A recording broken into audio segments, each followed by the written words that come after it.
estamos para estudiar Rabbi Shimon Bar Yochai, ¿sí? Y lo que vamos a hacer es, vamos a ver dos historias, dos relatos de la misma historia. Uno es en el Talmud Yerushalmi y otro es en el Talmud Babli, ¿sí? Hay dos Talmudim, ¿sí? Hay dos. Uno que se hizo en Israel, otro que se hizo en Babel. Obviamente trataron diferentes temas, diferentes situaciones, pero ambos tratados, ambos libros, ambos tomos, de alguna forma les resultó interesante o importante para el desarrollo del Talmud la historia de Rabbi Shimon Bar Yochai. Lo que pasa es que la cuentan diferente. Entonces yo les traje una historia, les traje el fragmento de la otra. En el Babli es como un poco más detallada la historia, y en el Yerushalmi es un fragmento tirado al azar, como apareció ahí. ¿Sí? Pero es importante porque son como diferentes visiones. Y en el medio metí un comentario de Rabbi Shimon Bar Yochai como de otro tratado que puede llegar a ser interesante para lo que vamos a ver. Les voy a comenzar a compartir la pantalla. Denme un segundo. Rabbi Shimon Bar Yochai. ¿Sí? El que quiera que le mande por mail le va a mandar a Yara un mensaje por el chat con su mail para tener la info. Y vamos a empezar. Pero ya ¿Sí? sé que Bueno, lo mandamos. sí, el tuyo ya lo tienes. Es si alguien entró por primera vez. Felisa, Tzipora, Ah, está Feigele, bien, Feigele también, ¿te dicen? está bien. Chipora, ¿Cómo sabés, eh? ¿Viste? Ya te agarré. Bueno, vamos a ver así, dice así. Cuando Rabino Yehuda, miren esto porque es importante, cuando Rabino Yehuda, el Rabino Yosei y el Rabino Shimon, cuando es Shimon Bar Yochai, estaban sentados, el Rabino Yehuda abrió el tema, ¿no? Como estaban sentados y dice, qué agradables son las acciones de esta nación, los romanos, ¿no? Como qué simpáticos que son los romanos. Al establecer mercados, establecer puentes, baños establecidos, ¿sí? Como hicieron todo alumbrado, barrio y limpieza, ¿no? Casi como la ciudad de Buenos Aires. Y dice, y el rabino Yosei guardó silencio, no dijo absolutamente nada de lo que estaba diciendo el rabino Yehuda, y el rabino Shimon ben Yochai, ¿sí? Porque Bar Yochai o Ben Yochai es lo mismo, respondió y dijo, todo lo que establecieron lo establecieron para sus propios fines. Establecieron mercados para colgar prostitutas en ellos, baños para mimarse y puentes para recaudar impuestos de todos los que pasan. Yehuda, hijo de conversos, ¿sí? No sé por qué lo remarca tanto, eso me llama la atención. Fue y relató sus declaraciones a su familia. ¿Sí? Bueno, ahora vamos a ver por qué lo remarca. Y esas declaraciones continuaron difundiéndose hasta que fueron escuchados por la monarquía. Ellos gobernaron y dijeron, Yehuda, quien elevó el régimen romano, será elevado y designado jefe de los sabios, la cabeza de los oradores en todos los lugares. Yosei, que permaneció en silencio, será exiliado de su hogar en Judea, ¿sí? En Yehudá, como castigo y enviado a la ciudad de Tzipori en Galilea. Y Shimón, que denunció al gobierno, será asesinado. ¿Sí? Vamos a poner un poco acá en sintonía. Rabbi Yehuda dice, imagínense que se sientan a tomar un café, o en realidad, no, pónganle que se sientan en un banco de la plaza y dicen, che, qué interesante mirá qué bueno lo que hizo este gobierno de romanos. Pusieron baños por todos lados, pusieron mercados por todos lados, hicieron todo el alumbrado, barrido y limpieza del lugar, ¿no? Como que ahora podemos andar de noche más o menos tranquilos. Medio lo que está diciendo es, mirá, o sea, la verdad que tan malos no son, ¿no? ¿Qué hace? Rabbi Yosei se queda callado, no emite ninguna opinión y lo interesante es que a veces el que calla otorga, no sabemos de qué lado puede llegar a estar Rabbi Yosei, pero Rabbi Shimon Bar Yochai le dice casi casi ofendido, como diciendo, ¿qué estás diciendo? Esto es como una discusión política entre dos partidos, ¿sí? Entre dos líderes de dos partidos. Dice, ¿qué estás diciendo? Estos pusieron mercados para poner prostitutas por todos lados. Estos pusieron baños para animarse. Porque, ¿qué pasa en los baños romanos? Si alguien sabe lo que pasa en los baños romanos, Orgías. muy bien. Se convive, y orgías, todo. Está La permitido. mayoría, obviamente era entre hombres, ¿sí? Hombres, Sí, hombres. sí. Y no sé si alguna vez le conté que hay un relato en el Talmud que dice que a Rabban Gamliel lo encontraron en el baño romano de Afrodita. No sé si alguna vez se los conté. Muy divertida esa historia, ¿eh? ¿Qué hace Rabban Gamliel ahí?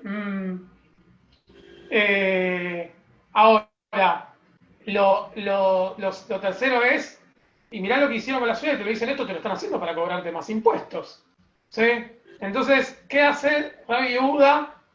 Medio buchón, va y le cuenta todo, va y cuenta a la familia. El texto relata que Rabbi Yehuda es converso, pero ¿por qué relata que es converso? Porque quizás lo que de alguna forma está diciendo es, al ser converso, le contó a su familia que su familia no es judía, la familia elevó esto a los altos cargos romanos y llegó a oído del imperio y dice, bueno, este que nos informó lo que pasó, lo hacemos líder de la Academia Judía. ¿Por qué? Porque los judíos vivían bajo una especie de censura. Es lo mismo que yo decía en el biopic de recién.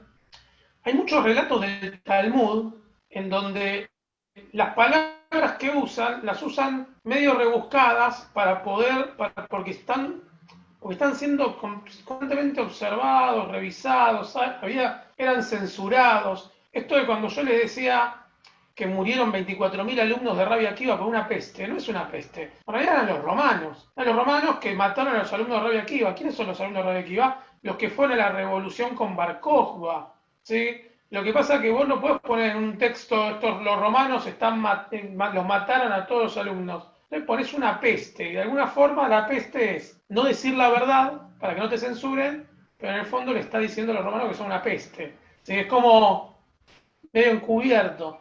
Pero el Talmud tiene un montón de rasgos por miedo a la censura, roza algunas palabras y modifica algunos relatos. El mayor problema es que quien no se da cuenta de esos cambios y dice, se murieron 24.000 alumnos por una peste, ¿sí? Y eso cambia toda la historia. Porque ¿qué peste? ¿Qué enfermedad? ¿Cómo no se habla en el Talmud de la peste? Nadie está hablando de hubo una peste y empezaron a morir y no hicieron nada y no se preocuparon. No, de repente dice eso, ¿sí? Eso es lo primero. Lo segundo, que también es importante, que viene un poco a colación de la clase de la hora anterior, es que Rabbi Shimon Bar Yochai es alumno de quién? De Rabbi Akiva. ¿Y Rabbi Akiva qué era? Esto es importante que podamos entender qué era Rabbi Akiva. Era un líder. Un rabino también. Pero ¿qué dije yo en la hora anterior? Además de ser un rabino, ¿qué era? Era un líder. Era un político, dijiste que era un político, que era, como se llama, una persona con mucha trascendencia. Era un líder que manejaba las masas y además era, ¿qué Golde? Perdón. Un líder político era, que a su vez llegó a la guerra. Era un líder político, pero político al punto de que podía convencer a las masas y era, no me sale la palabra ahora, era... Convincente. Sí, era esas personas que la gente los seguía a lo que fuera, ¿sí? A Rabbi Akiva la gente lo seguía. Que tiene un carisma. Sí, generaba, porque hay líderes políticos y líderes políticos. Hay líderes políticos más conservadores en donde se los vota por su pensamiento, se los vota por sus acciones, porque demuestran con acciones donde manejaron algunas áreas gubernamentales. Y hay líderes políticos que uno los vota porque te dijeron A y lo compraste, ¿sí? Bueno, Rabbi Akiva decía A y todos compraban a Rabbi Akiva.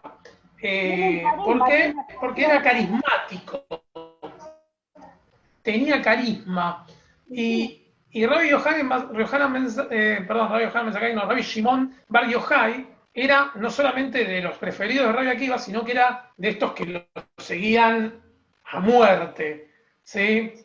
A punto tal de que no tenía problema en expresar en público su malestar con los romanos, como Rabbi Akiva, ¿no? También generó esa revuelta. O sea, no tenía ningún problema en generar ese malestar y encima enfrentarse a los otros y decir, ¿cómo estás diciendo lo que decís? Estos romanos son lo peor que nos pueden pasar. Estoy tratando de no insultar porque estamos grabando. Son la peste, son lo peor que nos está pasando y al punto tal que lo mandan a matar. Este relato del Talmud que sigue no lo puse para que no se nos haga un choclo a la lectura, pero dicen que cuando dicen que Rabbi Yohanan a Rabbi Shimon Bar Yochai lo mandan a matar, ¿sí? Esto es muy interesante el comentario, dice que un soldado romano entra a la ciudad y lo empieza a buscar y preguntan por el narigón, ¿sí? Que a Rabbi Shimon Bar Yochai lo reconocían por la nariz, ¿sí? Es medio raro, medio estigmatizante, muy de la época de las leyes de Nuremberg, ¿no? Muy de estigmatizar a que el enemigo, si el judío tenía una imagen, los romanos lo entran a buscar como en la ciudad como al narigón para matarlo. Pero es un dato de color. Ahora vamos a seguir con la historia. Y acá es cuando, en la mitad de la historia, para que se den cuenta que es como un agregado, metí este versículo del Talmud donde dice así: Mar Sutra Bar Tuvia dijo el nombre de Rab, y algunos lo citan así. Rab Hana Bar Visna dijo el nombre de Rabbi Shimon, ¿sí? Dice así. Y algunos dicen que Rabbi Yohanan dijo el nombre de Rabbi Shimon Bar Yochai. Esto es como, tal dijo que tal, uno dijo que tal, otro dijo que tal. Pero ¿qué dijo Rabbi Shimon Bar Yochai? Es mejor que un hombre se arroje a un horno de fuego antes que delatar a sus compañeros en público, ¿sí?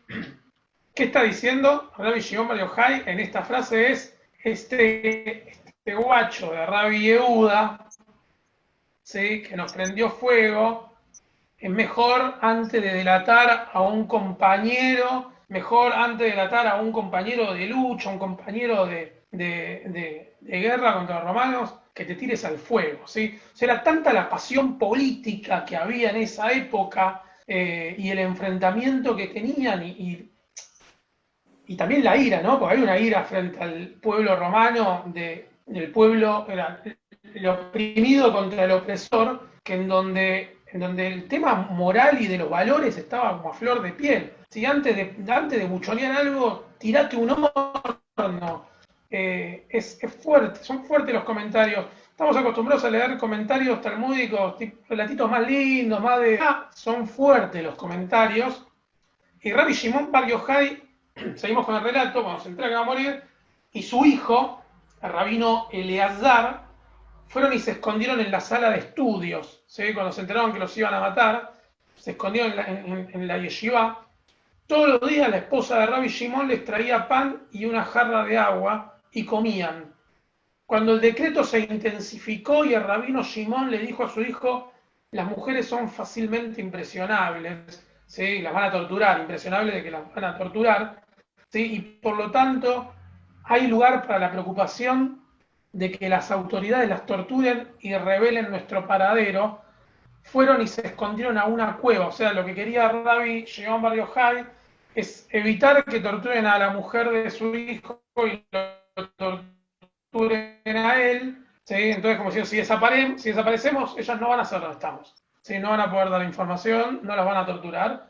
Fueron y se escondieron en una cueva, y dice así, y ocurrió un milagro, y un algarrobo. ¿Por qué digo? Acá vienen los dos relatos. Y ocurrió un milagro. Y un algarrobo fue creado para ellos, y así como una fuente de agua, ¿sí? O sea, creció un algarrobo en la cueva y apareció una fuente de agua, como si Dios los estuviese cuidando de todo el día de esa manera. En el mismo momento de la oración se vestían, se cubrían y rezaban, y luego se quitaban la ropa para no hacer andrajos. Se sentaron en la cueva durante 12 años. hasta que Eliau, el profeta, vino y se paró en la entrada de la cueva y dijo: ¿Quién informará a Bar Yochai que el emperador murió y su decreto ha sido derogado? ¿Sí? Dice el texto, es muy interesante porque no sé si lo pudieron entender, pero bueno, se escapa, se esconde en una cueva. Cuando dice un algarrobo, ¿sí? Y es como que les dio de comer y les dio de beber, como que de alguna forma Dios los sostuvo dentro de la cueva para que no se murieran, y ellos lo que hacían es, estaban desnudos adentro de la cueva para no arruinar sus ropas, pero para rezar se ponían la ropa, ¿sí? Y después se la quitaban para no seguir arruinándolas. Es linda la historia, ¿sí? De Rabbi Shimon Bar Yochai. A mí personalmente me parece una linda historia. Qué sé yo, no es fácil porque obviamente estamos frente a un dirigente, no nos olvidemos, Rabbi Shimon Bar Yochai, igual que Rabbi Akiva era un dirigente político también,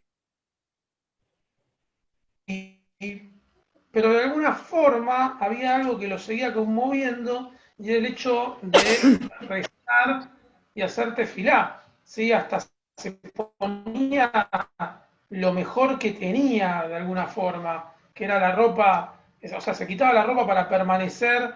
Hay un relato que dice que encima se enterraban bajo tierra, por si ya entrar, o sea, se enterraban y salían todos sucios y se ponían la ropa para poder rezar, ¿sí? No sé hasta ahí qué opinan, qué les parece un poco el texto. Ori, Sí, a mí hay una parte que me hizo ruido y que ahí no opino como vos. Yo dudo que se hayan ido y se hayan escondido en la cueva para que no torturen a las mujeres. Al contrario, yo creo que seguramente las torturaron, pero se fueron a la cueva para que las mujeres no los puedan delatar. Me parece que no lo sí, hicieron para proteger a las mujeres, sino para que no los agarren. está bien, te doy la derecha, yo también lo pienso que puede ser así. ¿Sí? No, no voy a entrar en una discusión con vos, Adriana. Ori, ¿son los que estuvieron 12 años metidos en la cueva? Son que son, para la tradición, para un Talmud estuvieron 12, para otro estuvieron 13. ¿Sí? Esa es una de las pequeñas diferencias que tiene el texto. ¿Sí?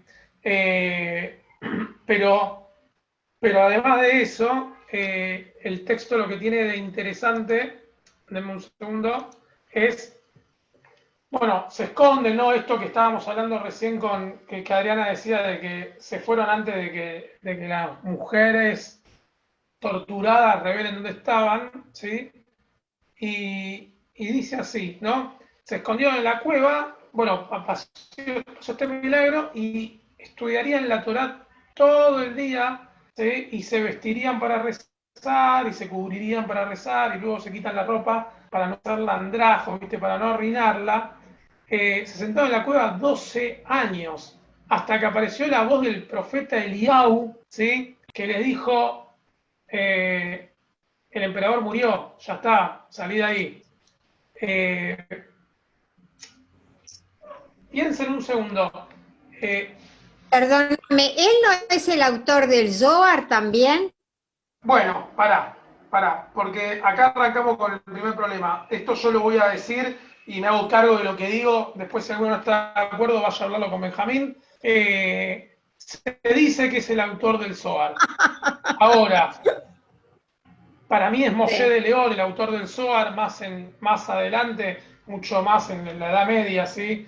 Pero se dice en realidad que no sé si es el autor del Zohar, sino el autor de una revelación cabalística y mística. Después le asociaron el Zohar. Pero, De hecho, el Zohar claro, aparece el- el Zohar aparece como texto en la Edad Media. ¿Qué pasa? Moshe de León, ¿quién es?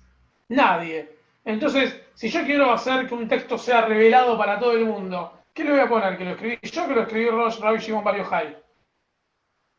Rabbi Shimon Bar Yochai. ¿Sí? Si no, Moshe de León, ¿quién es? Ahora, sí se dice que es verdad que cuando se muere aparecen un montón de cosas, de relatos de él místicos, sobre mística, cábala, podría ya Sobre la decir. cábala. Sí. Sí. Ahora, Mm. supongamos que es verdad, supongamos que realmente lo hizo. ¿En qué año, cuáles fueron los años en que Rabbi Shimon Bar Yochai pudo construir todo este pensamiento místico? Y lo más probable es que este desarrollo de pensamiento místico, Estuvo 12 años encerrado. totalmente, porque pensemos por un segundo, ¿con quién corno hablas adentro de la cueva? Yo también que estás con el hijo, pero esto que nos pasa a nosotros ahora en cuarentena, pensémoslo por un segundo con respecto a lo que le pasa a Rabbi Shimon Bar Yochai. Mucha gente que está sola en cuarentena, por ejemplo, se estuvo dedicando últimamente mucho más tiempo al estudio, por ejemplo, en esta yeshiva online que armamos. ¿Sí? Se ha dedicado al estudio, a cosechar algo más de intelecto. Que lo más probable es que el estudio de uno en la tradición judía, apagamos la cámara y no termina. Lo más probable es que muchos de ustedes se quedan maquinando en la cabeza con algún relato, con alguna historia, con algo que aprendieron y lo van pensando, algunos lo llevan a la práctica, otros se quedan meditando. Yo a veces me conecto a clase de otro y ustedes dicen, tal clase, la clase anterior de otro, y a veces ustedes asocian clases, asocian cosas, ¿sí? O le dicen, la semana pasada dijiste una cosa y esto, qué sé yo. Entonces, hay un desarrollo intelectual en el momento en que se nos corta todo lo físico. ¿Sí? ¿Por qué? Porque si no nos volvemos locos, si no terminamos mal. Entonces, asociando un poco la historia de Rabbi Shimon Bar Yochai dentro de la cueva, se puede hasta deducir que claramente la mayor época de esplendor intelectual de él fue dentro de esa cueva.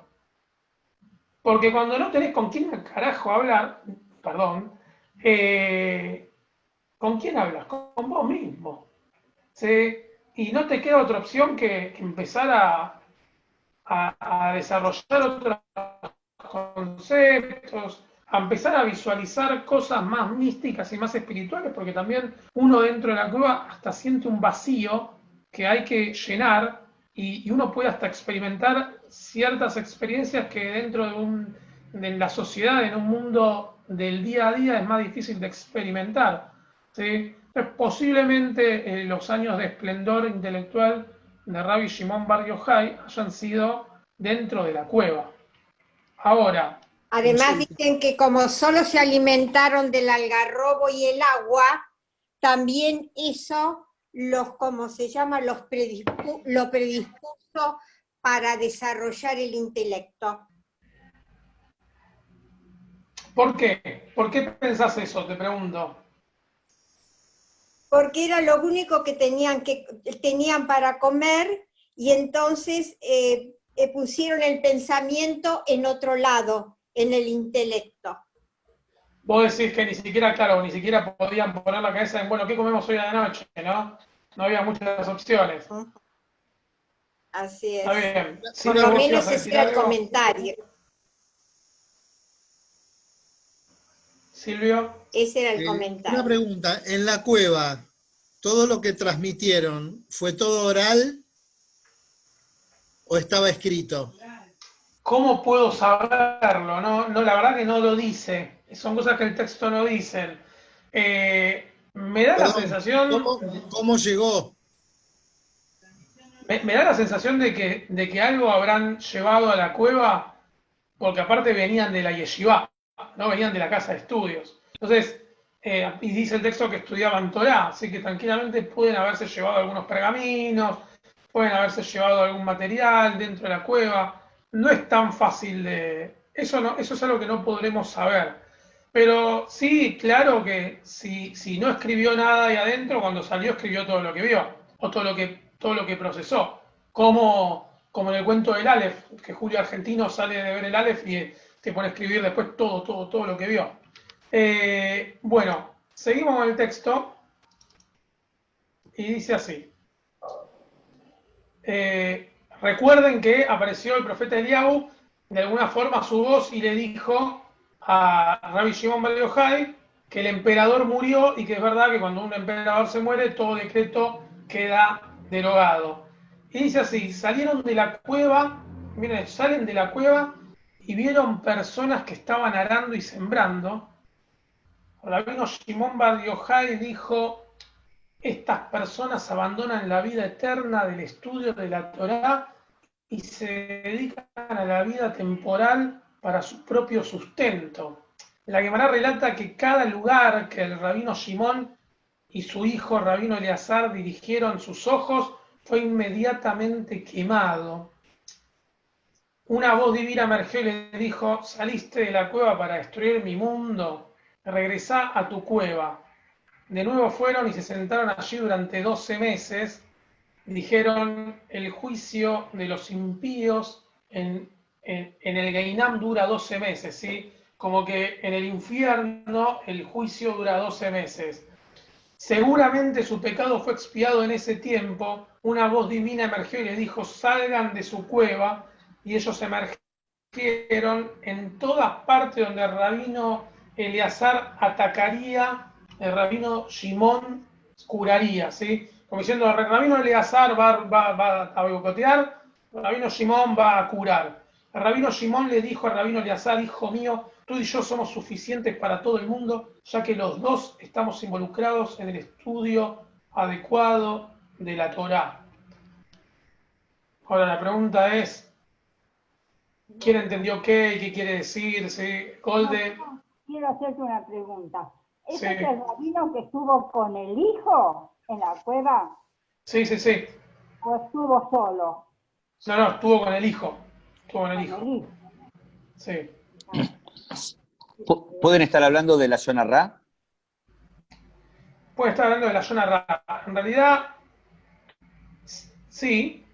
El relato dice que salen de la cueva y ven que la gente está, no sé, arando el campo y dice: mirá estos, nosotros nos dedicamos 12 años a estudiar y fortalecer nuestra cabeza y comimos de un algarrobo y tomamos agua y estos se están dedicando al sustento cultivando, como están diciendo de alguna forma lo que Rabbi Shimon Bar Yochai está diciendo: mirá, nosotros que sobrevivimos con lo que había, pero le dimos duro al estudio de Torá, y estos podrían hacer lo mismo y están cultivando. Como diciendo, Rabbi Shimon Bar Yochai se creía superior al resto, como diciendo: Claro. yo no Por eso. necesito estudio. Y Pecaron estos de soberbia, ¿no? Y los mandaron de vuelta un pecaron año. Los mandaron de completamente vuelta un pecaron año. de soberbia.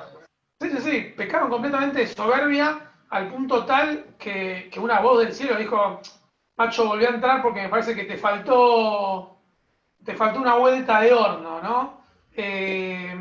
Además, Ori, me parece que en el texto lo que termina estando es que ese mundo espiritual que tal vez Rabbi Shimon Bar Yochai, en el cual se basaba,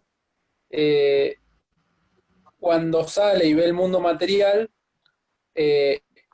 tal vez Dios lo que le está queriendo decir es: bueno, ese mundo material también es importante. Fíjate, repensate un poco a vos mismo, porque no solo lo espiritual que vos tanto tuviste que estudiar porque no tenías otra opción es lo importante. Tal vez salir y ver el cultivo también es relevante, me parece.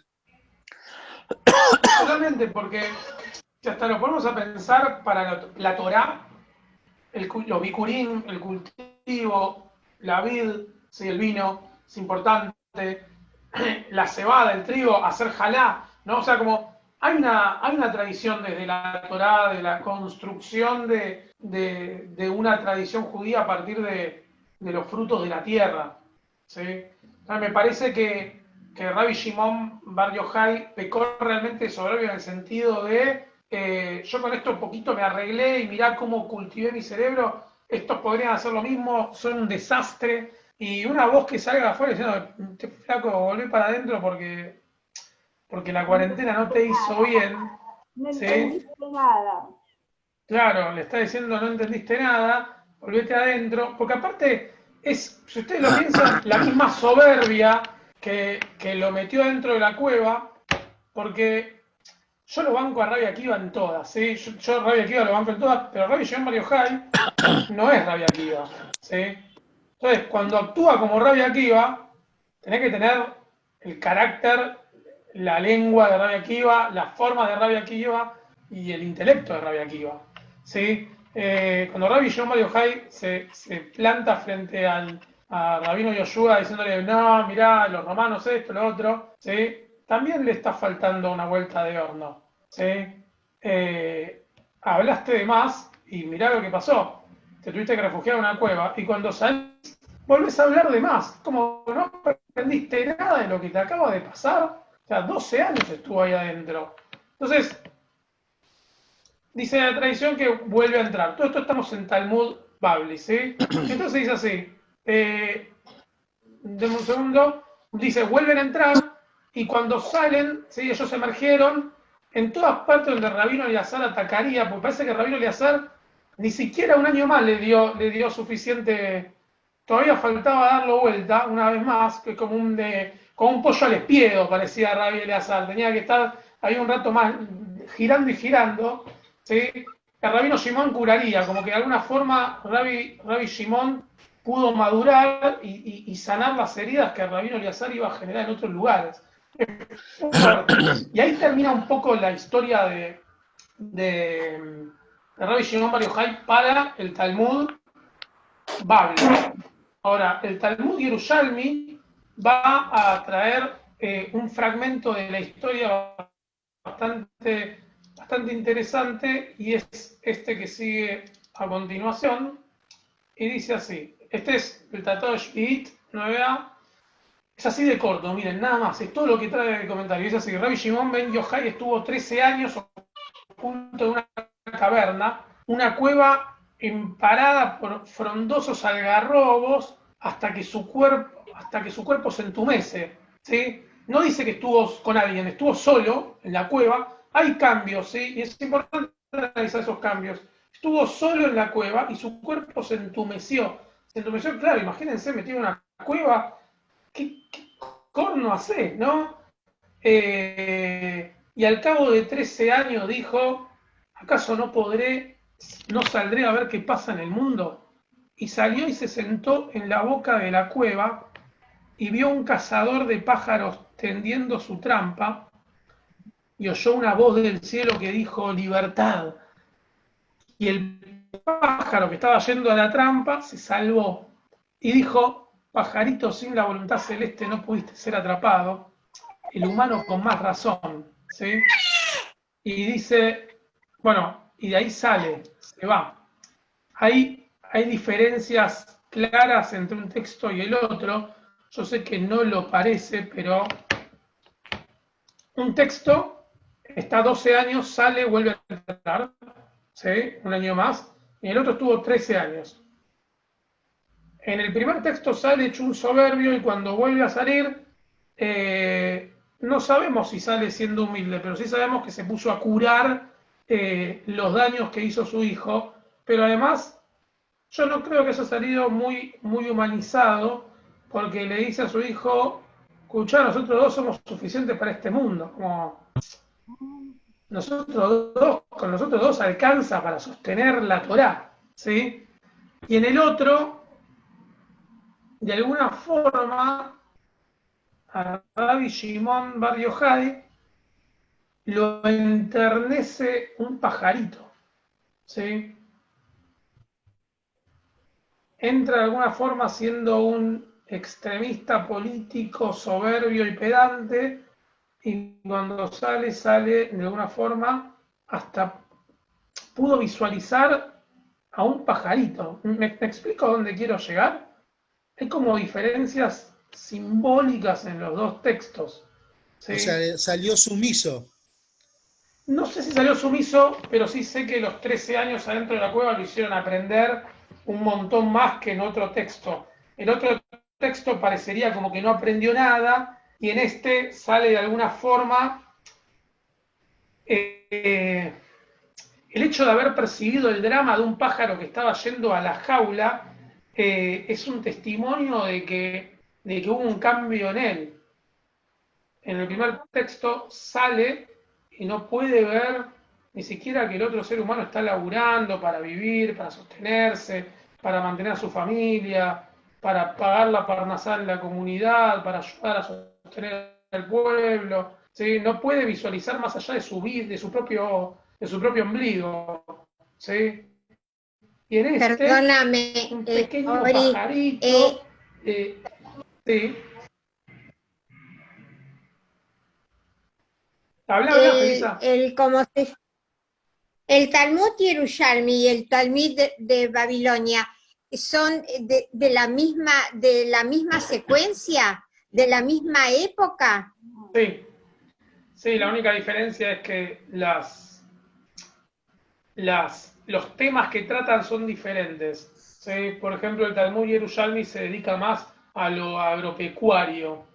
¿Por qué? Porque en Israel lo que importaba era el tema de la agricultura. En el Talmud Yerushalmi vamos a ver más historias que tienen que ver con lo político-social, con lo espiritual y religioso, porque claramente fuera de Israel lo agropecuario no le importa a nadie, ¿sí? Así como, por ejemplo, Benjamín está enseñando PA, ¿sí? No hay, de la Mishnah, porque es de Israel, no hay un tratado de PA en el Talmud Yerushalmi, en el Talmud Babli, perdón. ¿Por qué? Porque a quién corno le importa en Babel cumplir con la regla de la PA si la PA se daba en el templo y en Babel no hay templo.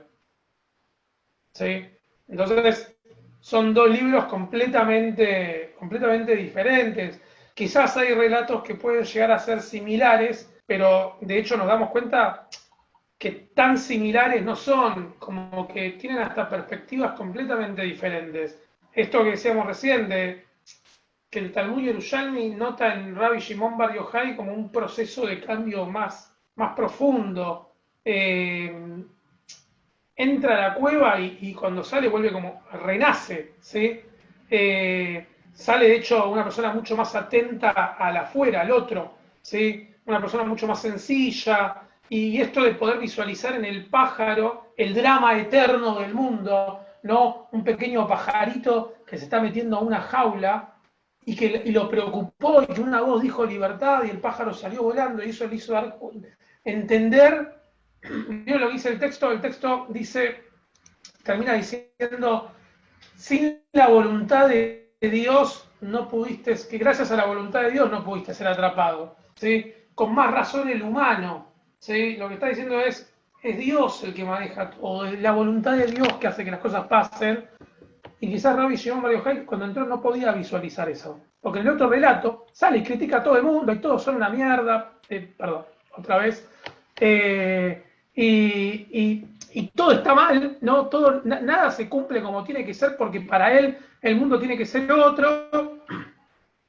Entonces hay como dos fragmentos completamente diferentes. Entonces mi pregunta es, ¿cuál creen que es verdad? ¿Cuál creen que pasó?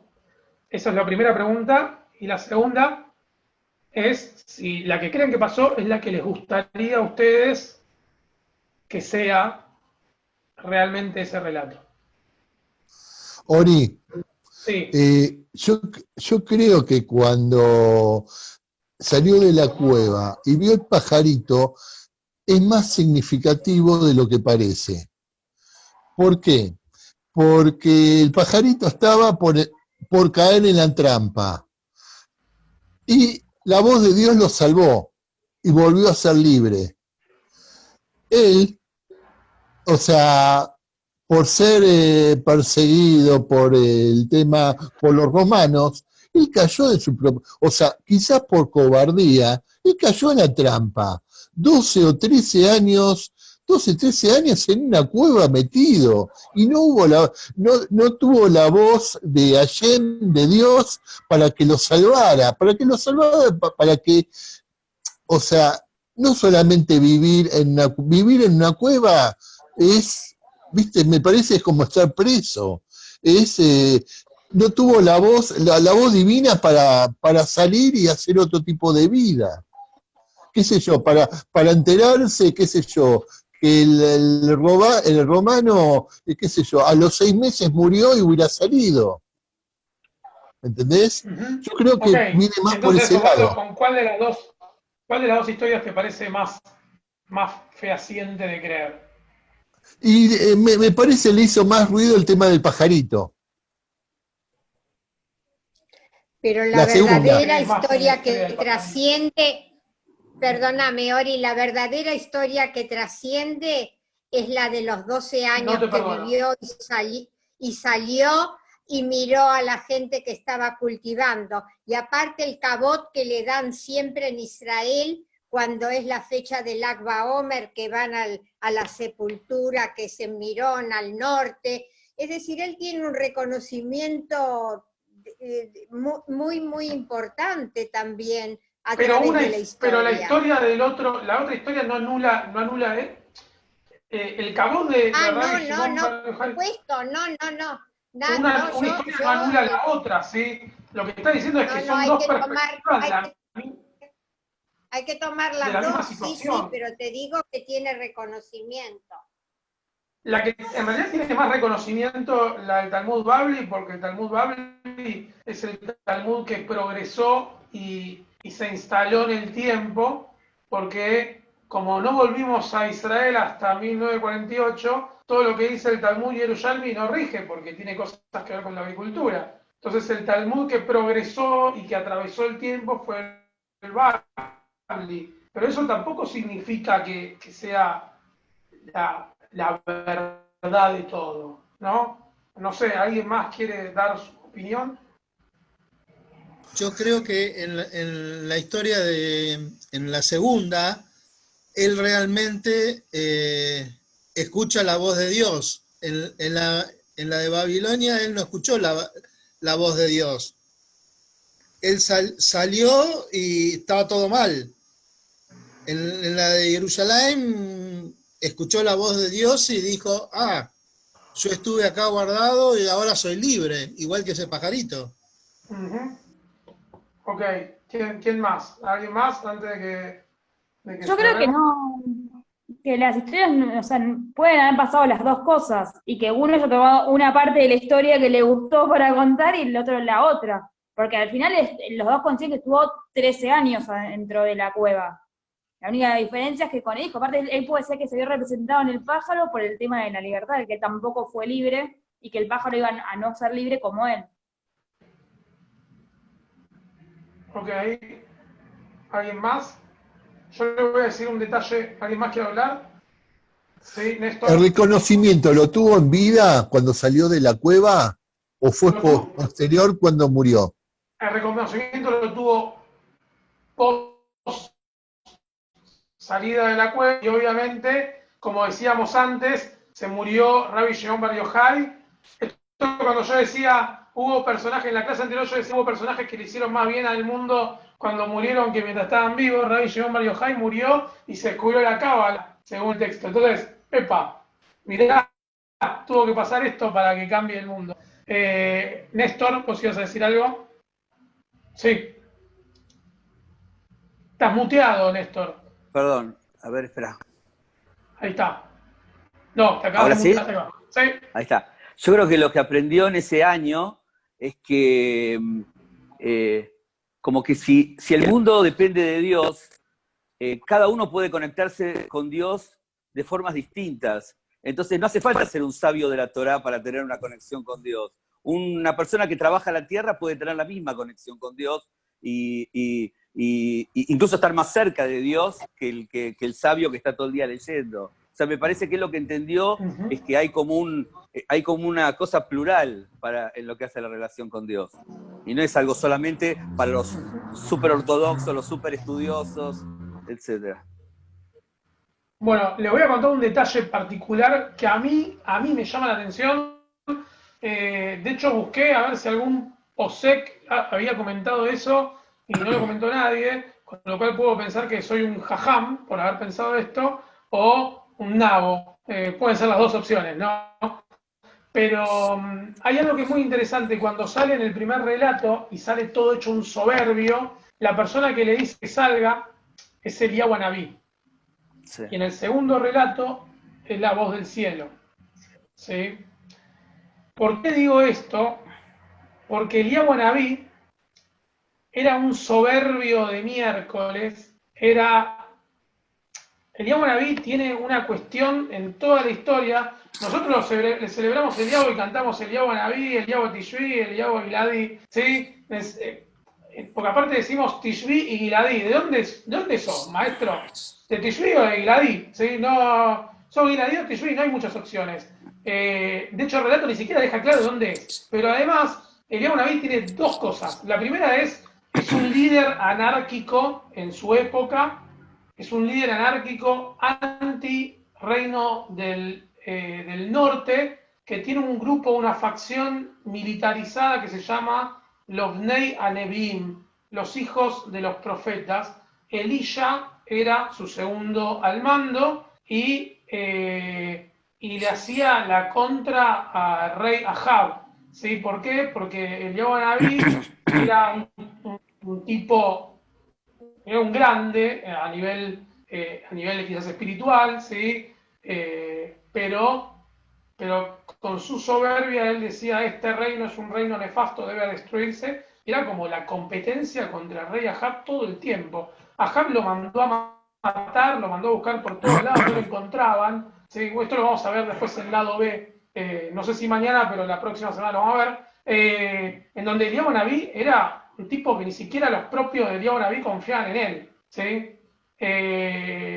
Y en un momento Eliyahu Naví se tira en la cima de un monte y le dice a Dios, tu pueblo se olvidó de tu pacto, como diciendo, este pueblo de porquería no es como yo, ¿sí? Que estoy acá luchando por vos. Ellos se olvidaron de vos. ¿Y qué hace Dios? Lo castiga a Eliyahu Naví diciéndole, vos decís eso, escuchá, vas a darte cuenta cómo mi pueblo se acuerda de mí en cada momento, vas a estar presente cada vez que haya un Brit Milá en el mundo para demostrarte que no se olvidaron de mí, y vas a estar presente en cada Hag para demostrarte que no se olvidaron de mí. Por eso se le deja la copa a Eliyahu, ¿sí? Porque era alcohólico. Entonces, para que venga a Pesaj y diga, en esta casa festejaron Pesaj, y por eso quise ayer Eliyahu en los templos donde se sienta el Sandak del Brit Milá, para que también se siente simbólicamente Eliyahu y vea que no nos olvidamos del pacto de Dios. O sea, mucho Eliyahu Naví, pero en realidad cada vez que hacemos una cosa es para refregarle a Eliyahu Naví que tu soberbia, sos tan pedante y tan soberbio, mirá, estamos acá siguiendo a Dios.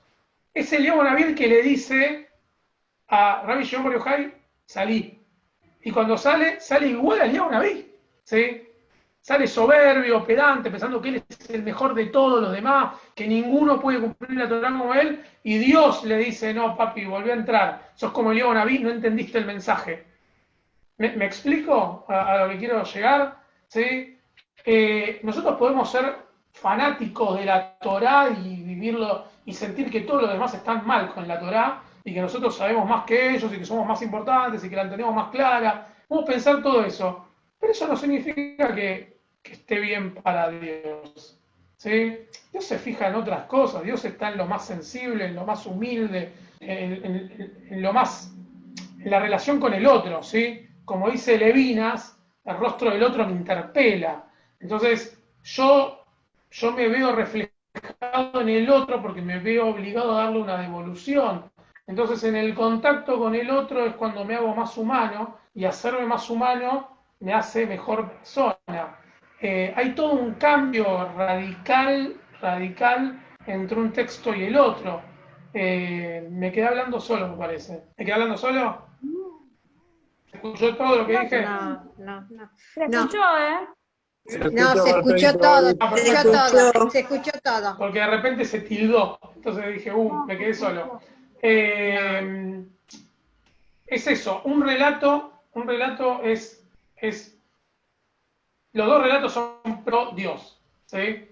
Y encima un relato lo que marca es, no salgas como Eliyahu Naví, o sea, no sigas ese grupo más fanático de Dios que piensa que todos se equivocan. Salí con humildad, porque por ese fanatismo, así como Eliyahu Naví quería derribar al reino del norte, Rabbi Shimon Bar Yochai quería derribar a los romanos, pero ni siquiera con inteligencia, sino con un fanatismo claro.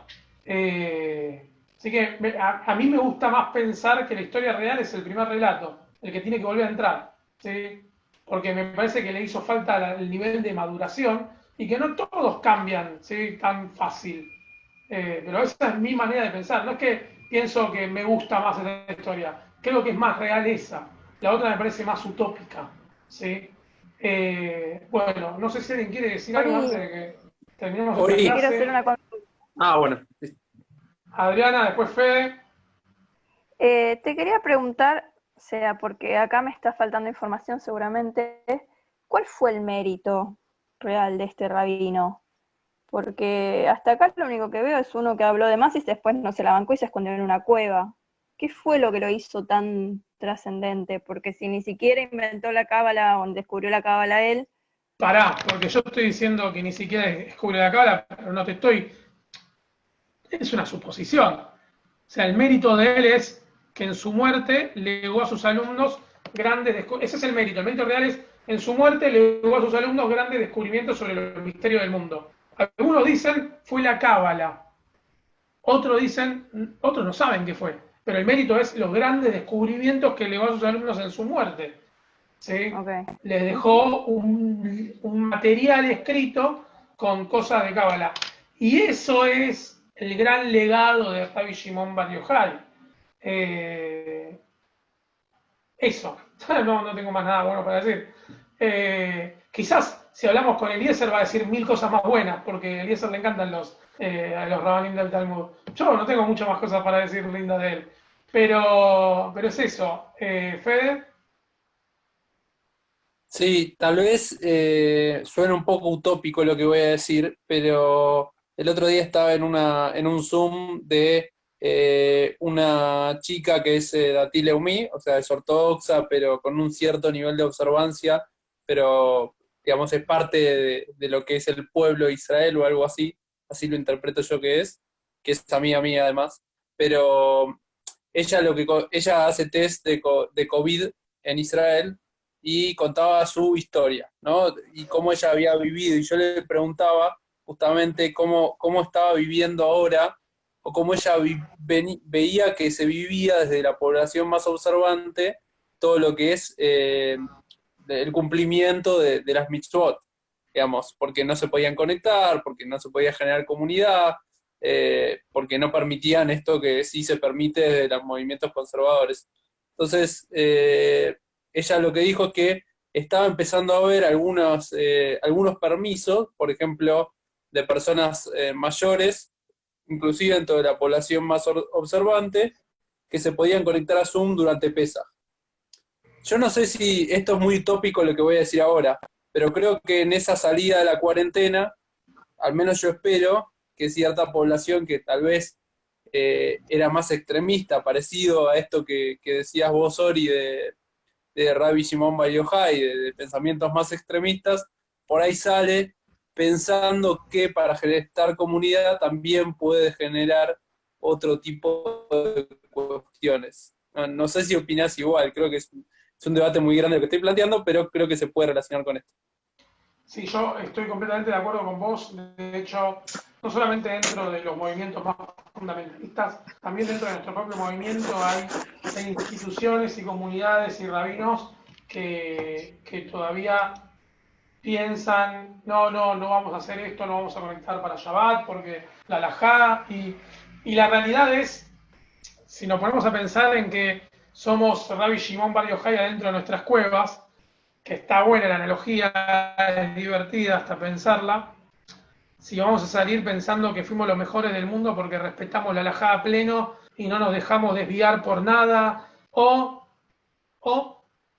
construimos comunidad a pesar de las circunstancias y estuvimos en la casa de cada persona tratando de ayudarlos en su momento más difícil y los entendimos y dejamos a un costado todo nuestro quizás pensamiento para poder pensar en el otro. ¿Sí? Es lo mismo que los dos relatos de Rabbi Shimon Bar Yochai.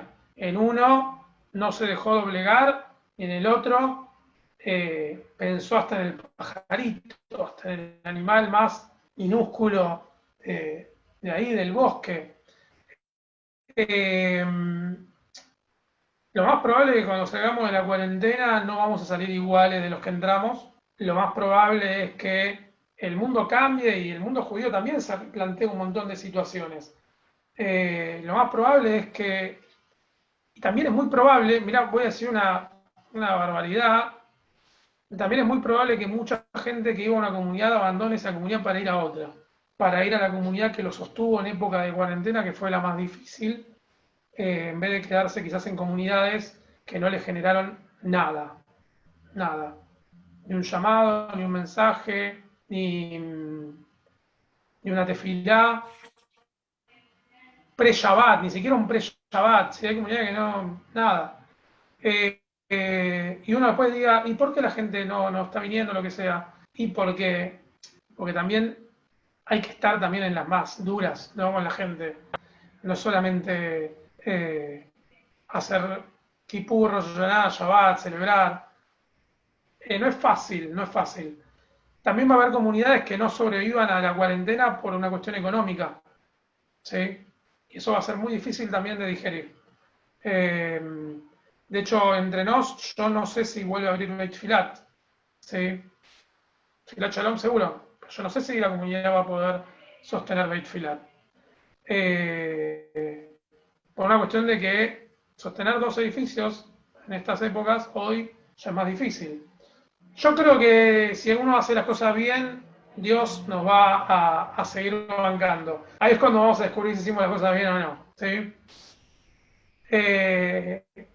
Y si hay que cerrar, también es decisión de Dios. Lo mismo que dice en el final del texto, Dios es el que está decidiendo un poco sobre nosotros. Y también me da la sensación de que sí va a cambiar el mundo entero con respecto a nivel judaico. Porque hoy una persona se puede conectar en un Kabbalat Shabbat en Nueva York. Sí, realmente. Entonces, sí va a haber más amplitud de toma de decisiones, de elecciones, de poder elegir. En vez de ir a la comunidad más cercana que tengo, quizás ahora puedo elegir a la comunidad en la que quiero estar, aunque me quede lejos. De hecho, yo me conecto a todos los Shabbatot desde que es virtual y antes probablemente no iba porque Mataderos me queda muy lejos. Y es la realidad. Creo que nos pasa mucho. Pero bueno, Felisa, vos querías decir algo. Que yo digo que a pesar de todo lo que pasó con la ortodoxia, muchos no pudieron, como se llama, cambiar y procesar esto de la pandemia, porque tampoco no aplicaron pikuach nefesh, ¿viste? No se cuidaron, no tuvieron, como se llama, respeto por la persona de ellos, sabiendo, como se llama, qué es lo que pasaba, a pesar de que siempre se dijo de que no veían, no escuchaban, como se llama, información, que no veían televisión, pero sabían lo que estaba pasando, y sin embargo tuvieron que estar, como se llama, los estuvieron marcando hasta hace una semana, 2 semanas, no tomaron conciencia de la situación. Erika, Iba a ser abogado. Dale. Yo igual le respondo a Felisa también. Sí. Erika. Iba a ser abogado del diablo, pero... No, yo creo que igual esa la aprendieron de la forma más difícil, porque después tuvieron que pedir ayuda, los conocen en Israel, salió que tuvieron que pedir ayuda porque no respetaron nada y terminó muriendo un montón de gente, entonces a lo difícil lo aprendieron, no les quedó otra, con un montón de muertos como consecuencia. Sí, iba a decir algo parecido a lo que dijo recién y también que hay mucha diversidad en niveles de observancia acerca de del cumplimiento o no del halajá y de qué es cumplir o no, así que no es lo mismo toda la ortodoxia. Creo que hay sectores de la ortodoxia que aprendieron a adecuarse más, sectores que nunca van a aprender. Pero así como parte de los sectores conservadores, como dijo Ori recién, hay sectores conservadores que son muy conservadores y sectores conservadores que se adaptan a los cambios. Así que... Hay un libro que quizás hasta Fe lo puede explicar mejor que yo. Tengo acá, yo tengo libros por todos lados. Se llama Modernidad Líquida de Zygmunt Bauman, ¿sí? Que un poco habla de estos temas, ¿sí? Les leo la parte de atrás un poquito, que es más fácil que explicar el libro entero. ¿Sí? La era de la modernidad sólida ha llegado a su fin. ¿Por qué sólida? Porque los sólidos, a diferencia de los líquidos, conservan su forma y persisten en el tiempo. Duran. En cambio, los líquidos son informes y se transforman constantemente, fluyen. ¿Sí? Y medio que nosotros tenemos dos opciones, entre elegir a la tradición como un producto o como un proceso. Si la pensamos como un producto y que no cambia a través del tiempo, por más pandemia, por más que pase lo que pase, la mantenemos igual, en algún momento se vuelve hasta dogmático y pierde sentido y carencia de ubicación, de lugar, de todo. Ahora, si pensás a la tradición como un proceso que cambia, que es líquido, que fluye, la tradición nunca pierde sentido. Así como en algún momento la Mishnah se tuvo que escribir para no morirse, y eso es romper con la halajá, para mantener vivo el judaísmo, algunas comunidades rompimos la halajá y mantuvimos vivo el judaísmo de nuestra comunidad. Eso es parte de los cambios, de la flexibilización, del poder tomar a la tradición de otra forma. ¿Sí? Es dos opciones, no hay muchas, producto o proceso. ¿Sí? Bueno, nada, nos fuimos de tema, estábamos hablando de Talmud. Perdón que te metí en este brete, Ori. No, igual me gusta lo de producto o proceso, porque me parece que ahí en el proceso está la innovación y nos tiraron por la cabeza a todos esta pandemia y nos dicen, bueno, ahora tenés estas condiciones y son con las que tenés que generar nuevos productos, no puedes hacer otra cosa, así que está buenísimo. Bueno, y si quieren leer Modernidad Líquida de Zygmunt Bauman, lo pueden comprar por internet, es un buen libro, ¿sí? Es excelente, se los recomiendo. Bueno, con esto terminamos la clase del día de la fecha y bueno, nos estamos viendo quienes se conecten mañana, si no nos veremos la semana que viene. Saludos. Chao.